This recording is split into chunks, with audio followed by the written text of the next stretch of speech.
Swayam Prabha. Digital India. Educated India.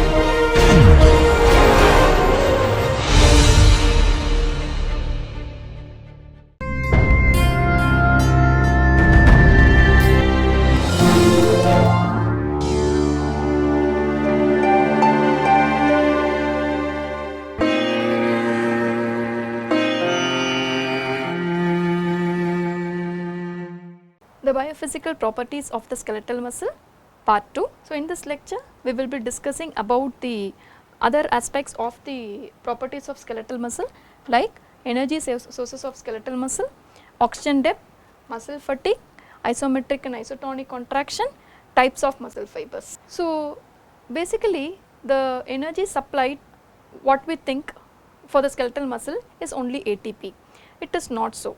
So, the amount of ATP stores which are available for the skeletal muscle to contract can only supply energy for the contracting muscle for the initial 1 or 2 seconds. There are other sources of energy supply for the skeletal muscle fibers contraction. So, apart from the available ATP, phosphorylation of ADP by means of creatine phosphate which is present in the skeletal muscle fiber, oxidative phosphorylation of the ADP in the mitochondria, and also phosphorylation of ADP by means of glycolytic pathway which can happen in the cytoplasm. So, if we consider the initial period of contraction, when the skeletal muscles just begin to contract, the first energy source will be of course the available ATP. So, the ATP which is present in the skeletal muscle will be hydrolyzed and ADP is formed, thereby releasing energy for the skeletal muscle contraction. This ATP can supply only for the initial 1 to 2 seconds of contraction. And also if we think about the cross bridge cycle which is happening in the skeletal muscle fiber, the ATP is required both for contraction as well as relaxation of the skeletal muscle fiber. So, in case if all the available ATP has been used for contraction, then the ATP may not be available for the skeletal muscles to relax. Therefore, the skeletal muscles can go in for a state of rigor. So, this should not be allowed. So, in that case not all the ATP stores are exhausted.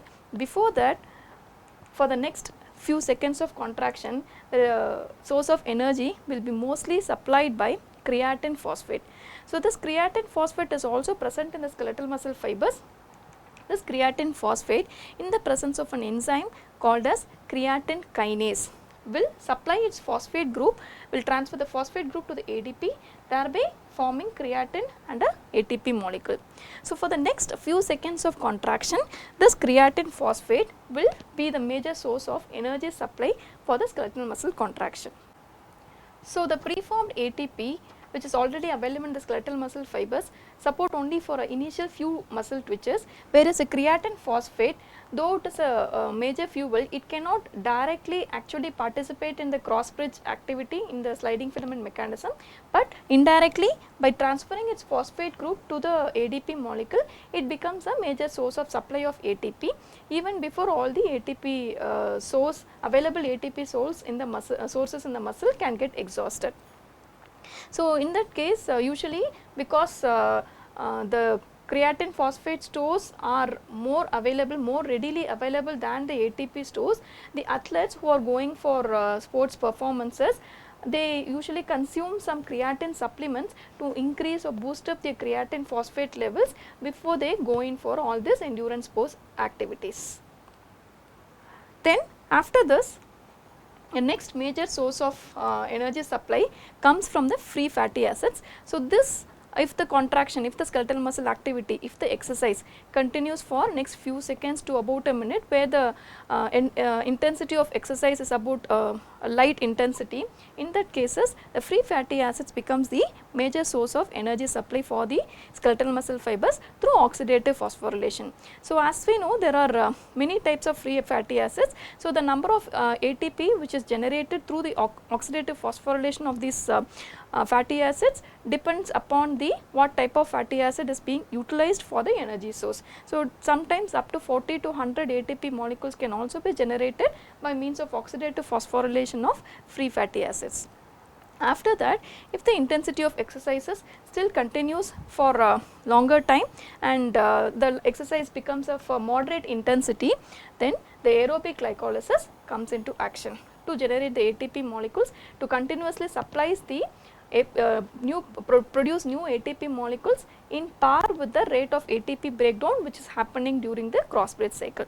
So, the aerobic glycolysis mainly depends upon the available glycogen stores and also the glucose pool which is available in the blood will be taken up for glycolysis, and glucose combining with 2 ATP molecules and glycogen combining with 1 ATP molecule can generate up to 40 ATPs, which becomes next source of rapid energy transfer for the contracting skeletal muscle for continuous supply of energy during exercise. After that, if the intensity of exercise still increases, if it is severe intensity, then the available energy stores may get exhausted and the muscles have to go in for, and the oxygen consumption may not be sufficient enough to proceed with the aerobic respiration. In that cases, the muscle goes for anaerobic glycolysis, anaerobic type of respiration, again dependent upon the main two substrates which are glucose and glycogen. In on combination with ATP, it can generate up to 4 ATP molecules, and but we have to note that in aerobic glycolysis the byproducts which are formed is pyruvic acid, whereas in case of anaerobic glycolysis lactic acid starts accumulating in the exercising muscles, and lactic acid can be a source of causing fatigue in the exercising muscles. So, these are the different stages at which the skeletal muscles are utilizing energy for, depending upon the duration of exercise, depending upon the type of muscle fiber, and depending upon the intensity of exercise, the utilization of or the supply of ATP happens through different mechanisms. When a person exercises, the respiratory rate naturally increases. So, this increase in respiratory rate is to increase the oxygen supply to the exercising muscles because they are in demand, they are exercising. So, the blood vessels in the muscles will dilate and the blood flow increases. The oxygen supply also increases because, as we have seen already, the energy is supplied at various stages of exercise depending upon the type, the duration and the time of exercise. The duration of exercise depends upon the different types of oxidative phosphorylation and aerobic glycolysis mechanisms which has to supply the ATP for the exercising muscles. So, in those cases, the oxygen supply has to increase for all this metabolic process to happen. So, initially before exercise there is a basal oxygen consumption in a muscle. So, when the person starts exercising, the oxygen consumption by the exercising muscles will increase. So, once it reaches a maximum value, then it plateaus off, the maximum oxygen consumption is reached. After that, when the person stops exercising, it tries to return to the basal oxygen consumption value. So, once the maximum oxygen consumption is attained, even after that some amount of oxygen is still being consumed by the exercising muscles till it returns to the baseline value. So, this amount of extra oxygen which is consumed even after the exercise is stopped is called as the oxygen depth. This oxygen consumption by the exercising muscle, the oxygen depth, can be measured by first measuring the total oxygen consumed during exercise and subtracting the basal oxygen consumption. We will know the value of the oxygen depth or the extra oxygen being consumed after recovery, during the recovery of the muscle. So, this oxygen depth is basically to compensate for all the depletion of energy stores and also to remove all the accumulated metabolites which are produced out of the vigorous contraction of the muscles.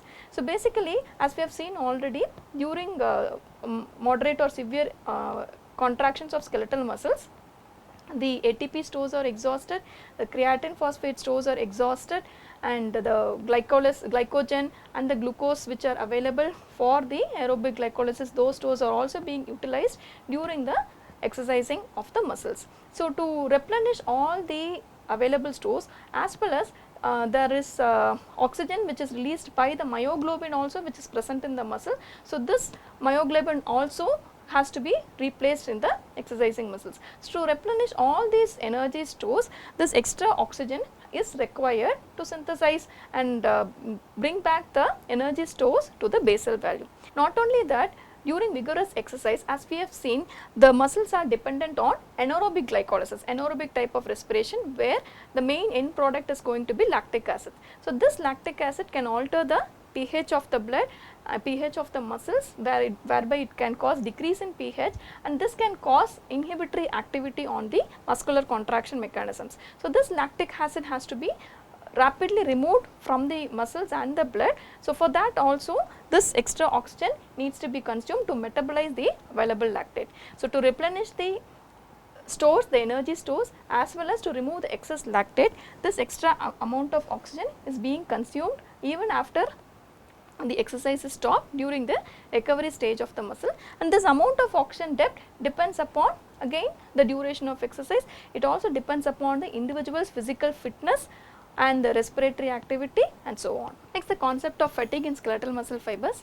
Fatigue is nothing but the decline in ability of the skeletal muscle fibers to generate force. The skeletal muscles responds by continuous increase in the amplitude of contraction when the frequency of stimulus is increased to a greater extent, but even though the stimulus frequency continues even after attaining the maximal contraction, even if the stimulation continues, after some time the skeletal muscles goes in for a relaxation, that is the skeletal muscles cannot continue contraction for any longer and it goes in for a concept of fatigue. So this development of fatigue can be a result of basically two mechanisms. One is neural fatigue and another is metabolic fatigue.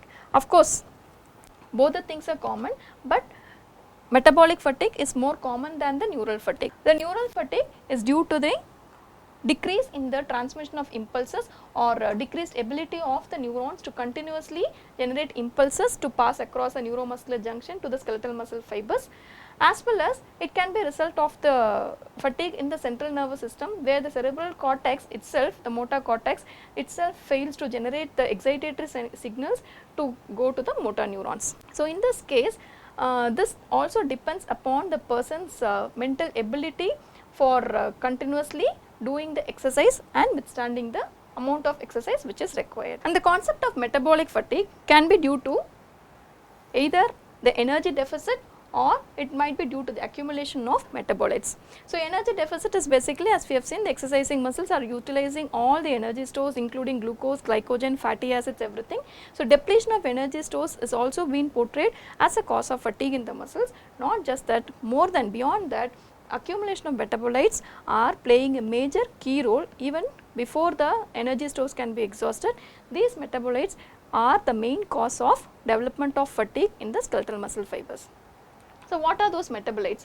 The metabolites can be mainly the lactic acid, which produces H+ ions, and the accumulation of potassium ions and accumulation of oxygen free radicals, magnesium ions, chloride ions and inorganic phosphates, as well as ADP. All these molecules which are formed during vigorous exercises can cause inhibition of calcium storage, calcium release, as well as calcium reuptake mechanism across the sarcoendoplasmic reticular calcium ATPase, which is present in the cytoplasm of the skeletal muscle.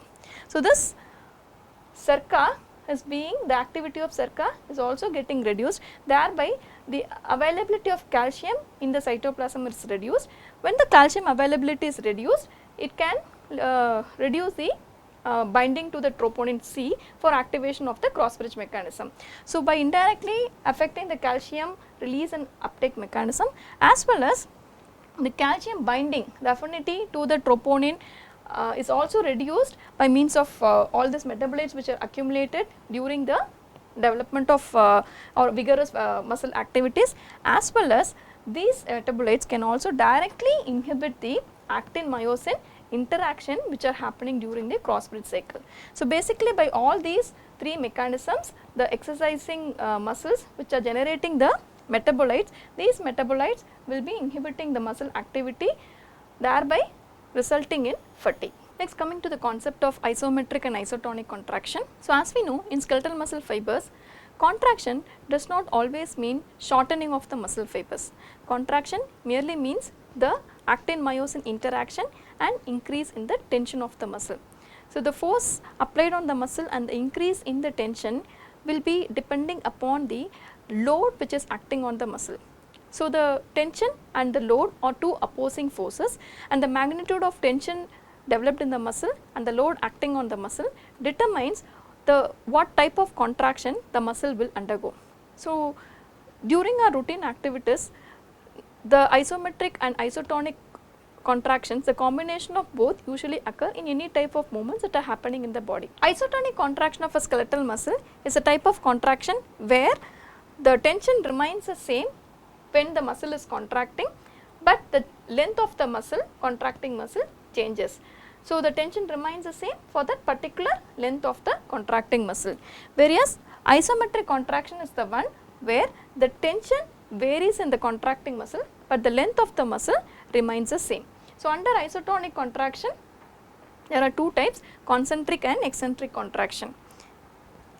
So, in a skeletal muscle fiber where the muscle is supported and joined at the by means of tendon at the joints, in case of concentric type of isotonic contraction, here as we have discussed already, depending upon the amount of tension and the amount of load, the type of contraction is going to vary. So, in this concentric type of contraction, the tension developed in the skeletal muscle is more than the load which is acting on the skeletal muscle. For example, if you have to lift up a coffee cup, okay, the coffee cup, the weight is comparatively lesser, where a biceps muscle will be able to easily lift this coffee mug. So, in that case the muscles will undergo shortening. There are actin myosin overlap happening, the sliding filament mechanism happens and the muscles will undergo shortening. Okay. So, in these cases the tension developed by the skeletal muscle for that particular change in the length of the muscle remains the same, and there is a work done because the object is being moved, there is an external work which is being done in terms of isotonic contraction, in terms of concentric contraction. So, here is where the muscles undergo shortening.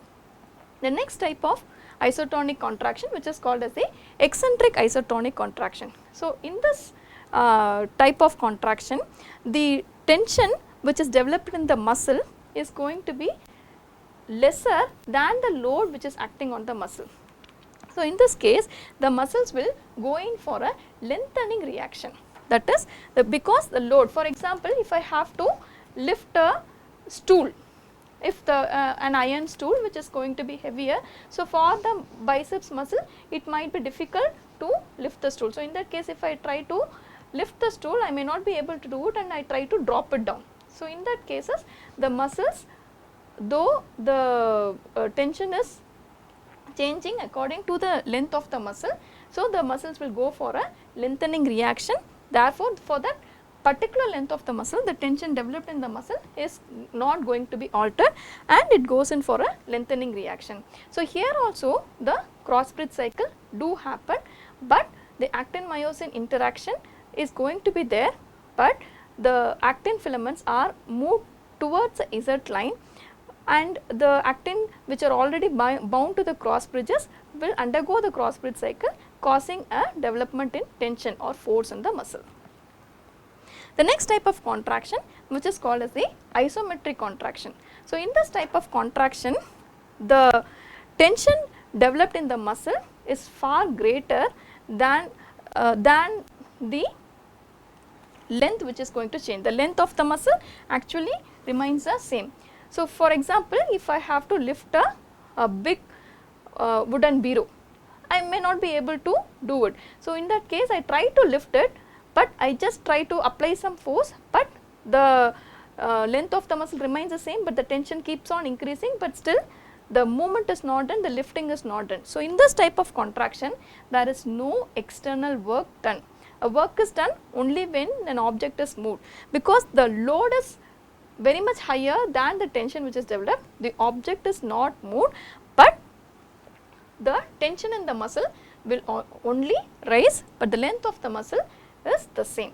So, though the tension rises, no external work is done, whereas in eccentric type of contraction there is a negative work which is done because you are trying to drop the object, and in concentric type of contraction a positive work is already done because the object is trying to be moved. If we consider the isometric type of contraction, so as we have discussed already, here also the tension increases, but there is no change in the muscle, there is no active shortening of the sarcomere or there is no lengthening of the sarcomere. So here where the actin and myosin are already bound in the cross bridges, they do not move, but there is repeated attachment of the actin and myosin cross bridges which is happening, and the cross bridge cycle happens, and the chemical process also do happen with the available ATP which is there, and leading on to increase in the tension of the contracting muscle. So this is how isometric contraction happens, though by increasing the tension by means of repeated attachment of the actin and myosin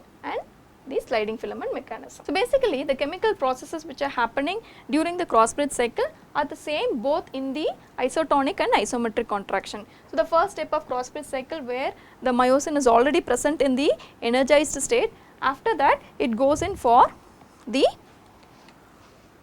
release of the phosphate group from the myosin, and due to the actin troponin and tropomyosin interactions, and then the myosin heads cross bridges going and attaching to the actin filaments, and after that the phosphate is released and the actin moves over the cross bridges of the myosin, and then myosin again gets attached to the ATP for relaxation, the actin gets detached and comes back to the energized state. So these are the processes which are regularly happening during cross bridge cycle. So all the steps do happen in isotonic and isometric contraction, except for the third step where there is a sliding of actin over myosin. So this does not happen in isometric type of contraction, it is only the attachment of actin with the myosin heads and repeated attachment leading to the isometric type of contraction.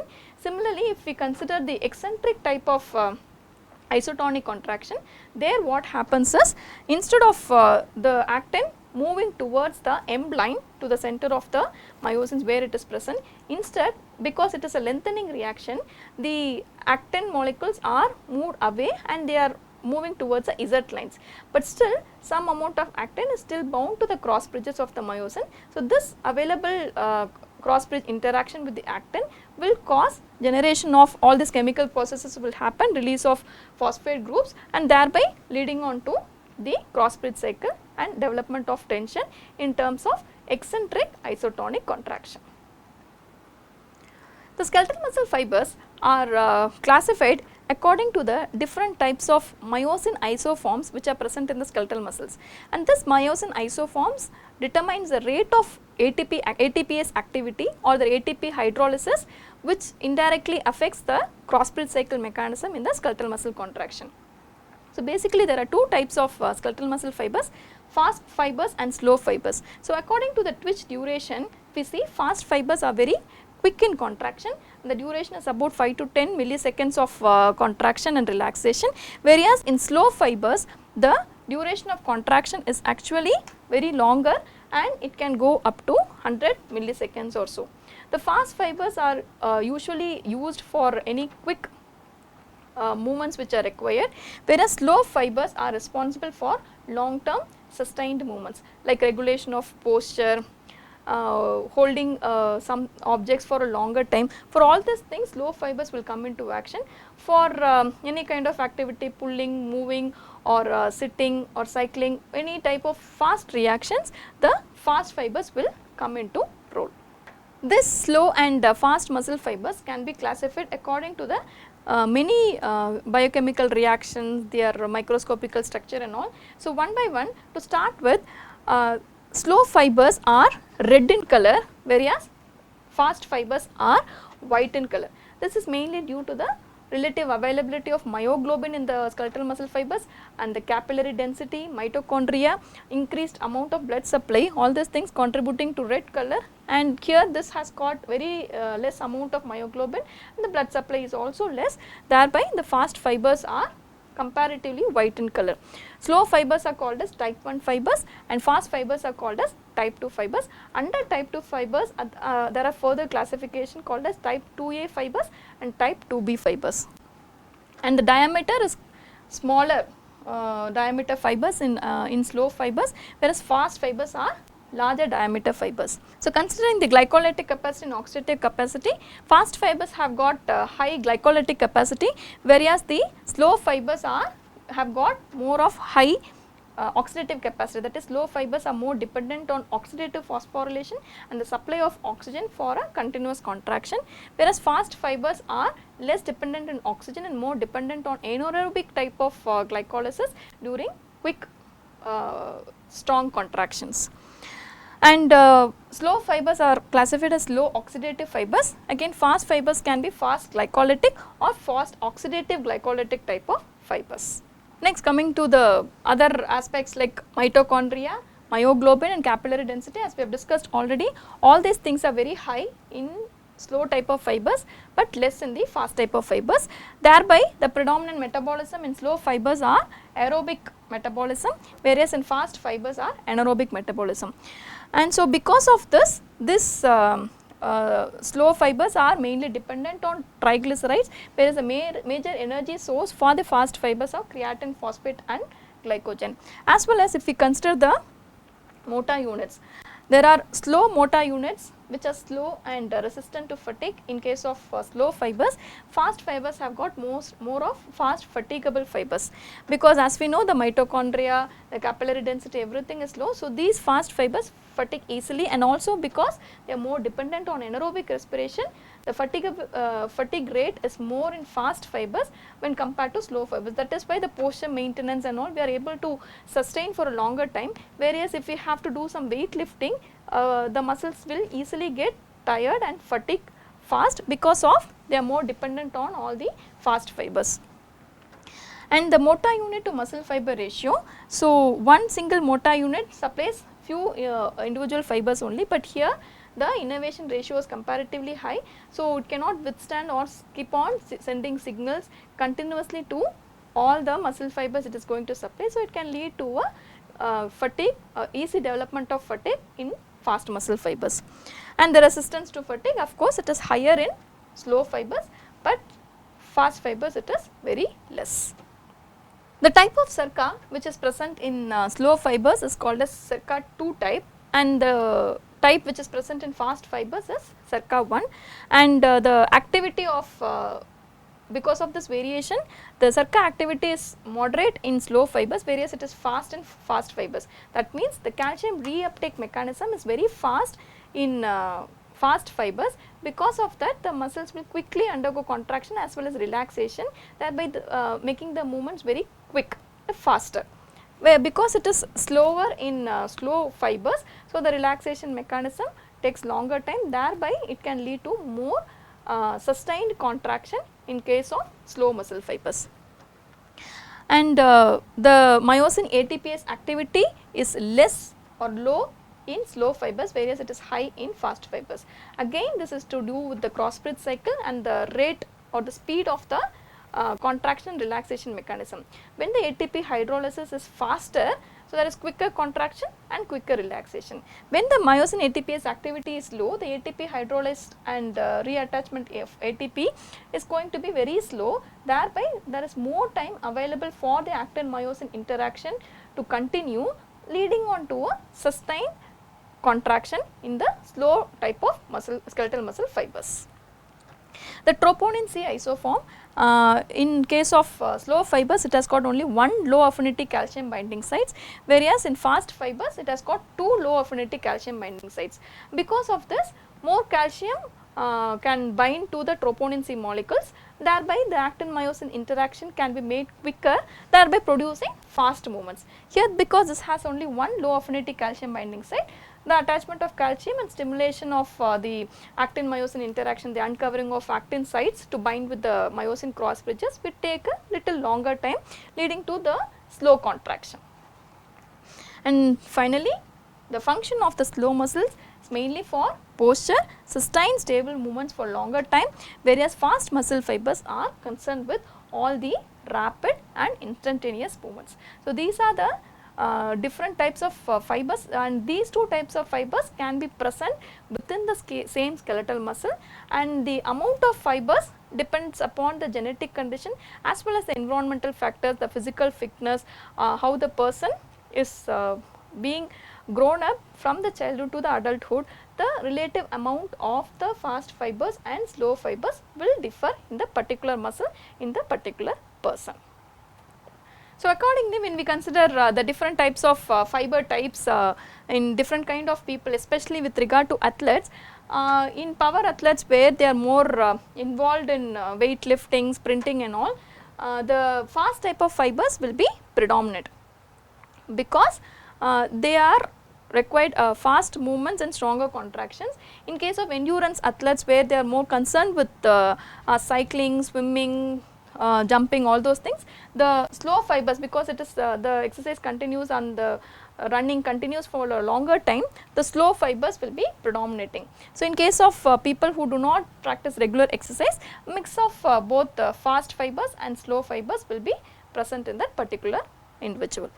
So, not just the work done by a muscle or the utilization of the ATP stores, it is also the heat which is produced in the muscle determines the amount of the skeletal muscle activity. So, that is also an indicator of the energy output of the muscle. So, there are different types of heat which are produced during different stages of muscle contraction as well as recovery. So, first is called as a resting heat. The resting heat is the heat which is generated in the muscle, which is produced by the muscle during a resting state, during the basal oxygen consumption levels. And then comes to the initial heat. So, this initial heat is a heat which is produced, the heat generated in the muscle can be measured by means of using thermocouples. The initial heat is the amount of heat which is generated during the contraction. So, it can be during when the muscle is starting to contract due to the actin myosin interaction and all the energy stores being utilized, which leads to the product of calories which are generated, which is indirectly the heat which is produced in the muscle. After the muscle is contracted, then comes for the recovery heat.